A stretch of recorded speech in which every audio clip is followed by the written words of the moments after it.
Assalamualaikum warahmatullahi wabarakatuh. Hai pemirsa, apa kabar? Jumpa dengan Nenek Wonder lagi ya. Gitu. Sekarang ini saya akan menceritakan perjalanan saya sampai menjadi content creator. Jadi ceritanya dulu ya, Center itu kan lembaga pengembangan sumber daya manusia. Jadi kegiatan kami itu memang banyak, konten kreator dari media-media juga suka mencari di sini. Ya saya pikir kenapa saya tidak bisa, dan berawal saya coba-coba jadi produser lagunya Nokawita gitu. Nah buat akun YouTube gitu ya.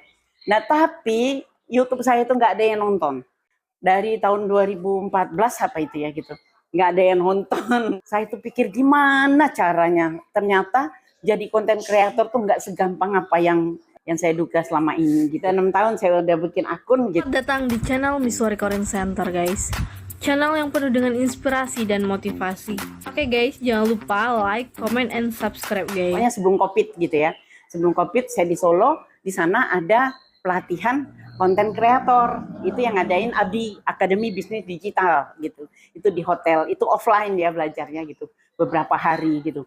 Saya nekat, saya harus bisa ini, saya harus bisa, dan saya ikut gitu. Tapi apa ya pemirsa, saya kan peserta paling tua gitu. Jadi mungkin ada 100 materi, hanya 10 yang nyangkut kayak gitu pemirsa. Akhirnya saya keluar dari Abdi, saya baru dapat mungkin sekitar 10%, baru tahu sedikit.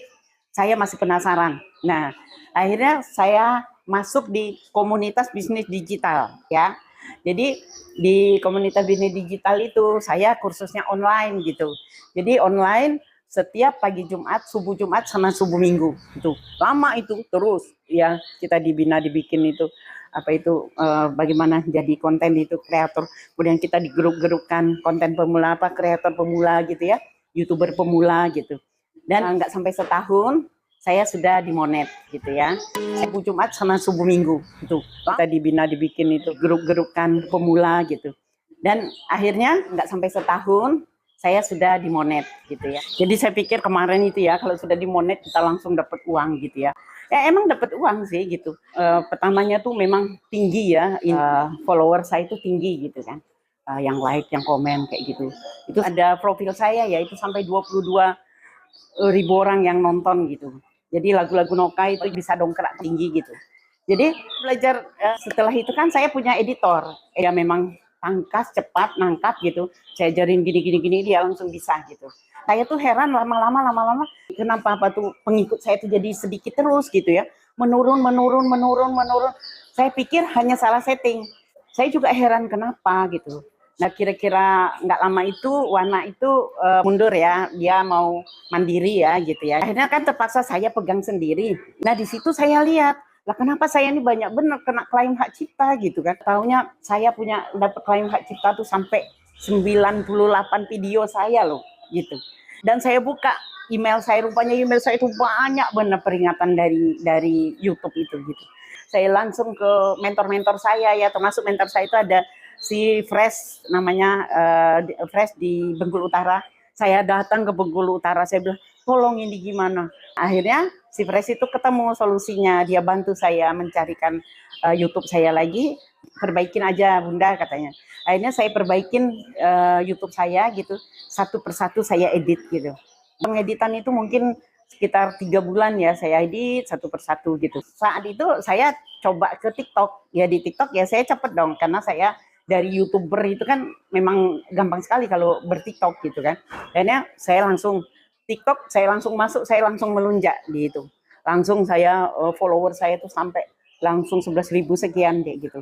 Nah, jadi YouTube saya ini sudah normal gitu, tapi saya mulai dari awal kembali. Followernya 1, 2, 3 gitu. Udah naik.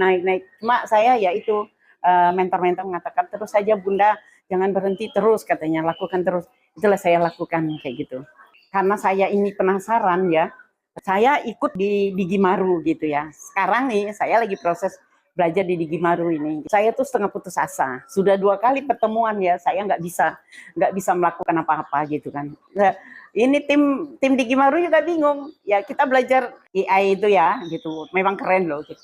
Tapi saya nggak bisa ngikutin. Wah saya panik tuh nyari siapa.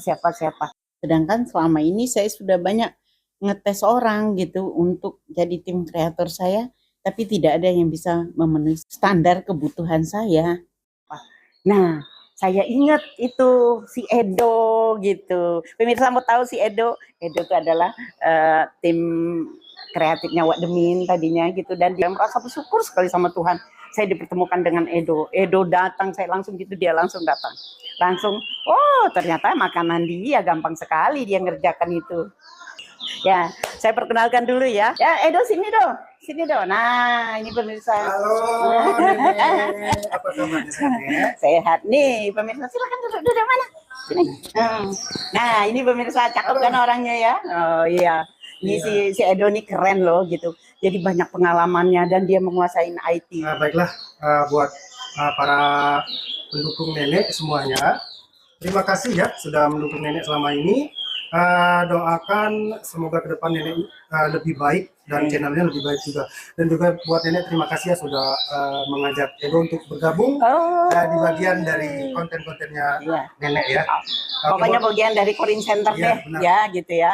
Pokoknya buat para pendukung Nenek, para pecinta Nenek Wonder semuanya, jangan pernah bosan untuk mendukung Nenek ya. Sebelumnya saya bekerja di satu PT untuk di bagian teknik juga, di bagian mesin, insya Allah bisa untuk seterusnya Iya. membantu Nenek dengan apa namanya ilmu-ilmu yang saya pelajari ya. Alumni mana tadi? Di Hasan Bengkulu. Oh iya, itu terkenal bagian, IT-nya. ya, teknik informatika, Punya ya. Pak Bando sama Ibu Ice itu kan emang Iya.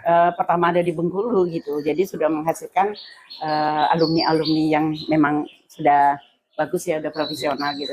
Dan pemirsa ya, doakan ya kami bisa berdua berjalan lancar gitu ya, mengeluarkan ide-ide kreatif kami gitu. Di Corin Center itu ada yang ngurus web, ada yang ngurus Instagram, ada yang ngurus Facebook. Karena kita syukurnya ya Do ya, kita di Corin Center ini kalau orang lain ya pasti mau jadi konten kreator itu kesulitan dengan materi ya. Yang saya dengar tuh selalu begitu gitu.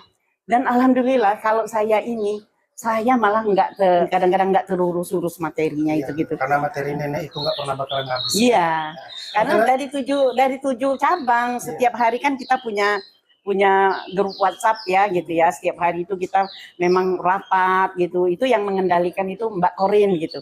Kita rapat di sana dan setiap hari itu ada progres kerja dari mana. Seperti saat ini dari Semarang itu sedang mengadakan pameran. Dari Solo dari apa tuh kegiatan, ada yang sedang outbound, ada yang sedang apa itu kegiatan macam-macam yang seperti di Corin Center ini aja. Nih pelatihan sudah banyak ya, pelatihan PNS, CPNS, mana juga cabang sudah. Kemudian ada yang sedang outbound di luar, ada yang sedang tes psikologi, itu grup psikologinya sedang tes bank kayak gitu. Jadi gitu loh, itu kan ini semuanya bisa jadi bahan gitu. Jadi tinggal bagaimana kita mengolahnya ya gitu pemirsa loh. Untuk sementara itu dulu, pokoknya terus dukung Nenek.